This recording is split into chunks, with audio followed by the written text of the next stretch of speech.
अस्सलाम वालेकुम दोस्तों आज ये वीडियो हम उन लोगों के लिए बना रहे हैं जो लोग काफ़ी मैसेज करके ये पूछते हैं कि हमारे पास 25,000 है पाकिस्तानी, हम कौन सा मोबाइल लें, कौन सा फ़ोन अच्छा है उनके लिए, कौन सा लेना चाहिए। अगर वो मार्केट जाते हैं तो उनको 464 फ़ोन दे दिया जाता है या कोई और कंपनी का फ़ोन दे दिया जाता है।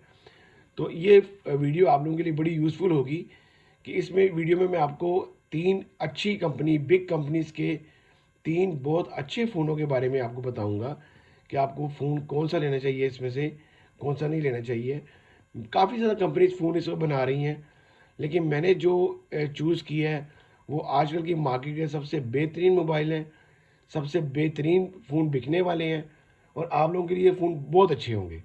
तो आइए वीडियो शुरू करते हैं और आपको बताता हूँ कि 3 कौन से फ़ोन हैं।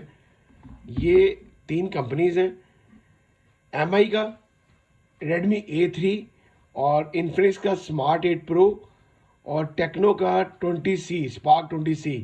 ये 3 मॉडल इस वक्त के टॉप मॉडल्स हैं। ये टॉप मॉडल इसलिए हैं कि ये आपको 25,000 में आपको 4128 में ये मोबाइल इजीली अवेलेबल है। असल प्राइस इनकी थोड़ी थोड़ी ज़्यादा है, लेकिन अगर आप मार्केट जाते हैं तो 1000-2000 लेस में आपको ये प्रेफरेबल फ़ोन है, ज़बरदस्त फ़ोन है। क्योंकि आप ये देखिए लेटेस्ट मॉडल आया है, ये रेडमी का A3 है, ये 4128 में है।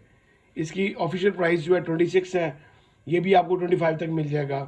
इसके अलावा जो इन्फिनिक्स का फ़ोन है स्मार्ट 8 प्रो, इसकी पाकिस्तानी प्राइस है 27, ये भी आपको 25 तक इजीली मिल जाएगा।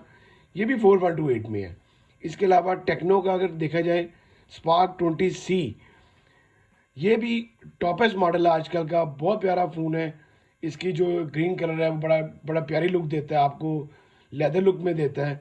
ये भी 4128 में 27,000 में अवेलेबल है। ये सब फ़ोन आपको 25,000 में इजीली अवेलेबल हैं, इजीली मिल जाएंगे। ये फ़ोन तीनों बहुत अच्छे हैं। अगर आप लोगों के पास पाकिस्तानी 25,000 है, ये मैं वीडियो बना रहा हूँ मार्च 2024 में, तो ये आप लोगों को फ़ोन सिर्फ इन तीनों में से चॉइस करनी चाहिए। बाकी मेरी डिटेल वीडियो इनके बारे में वो भी आ जाएगी, आप वो भी लाजमी देखिएगा। इनकी डिटेल वीडियो बनाऊंगा मैं, जिसमें टोटल इन तीनों का कंपैरिजन करेंगे हम कि आपको इन तीनों में से भी कौन सा लेना चाहिए। अगर आपको 25,000 है तो इन तीनों में से बेस्ट कौन सा रहेगा, कौन सा कैमरा ज़्यादा अच्छा है, किसकी रैम रोम ज़्यादा अच्छी है, वो भी इंशाल्लाह थोड़े दिनों में ही आपको वीडियो मेरी वो मिल जाएगी। अगर आपको मेरी वीडियो अच्छी लगी हो, प्लीज़ इसको लाइक कीजिएगा, शेयर कीजिएगा दोस्तों के साथ। अल्लाह हाफिज़।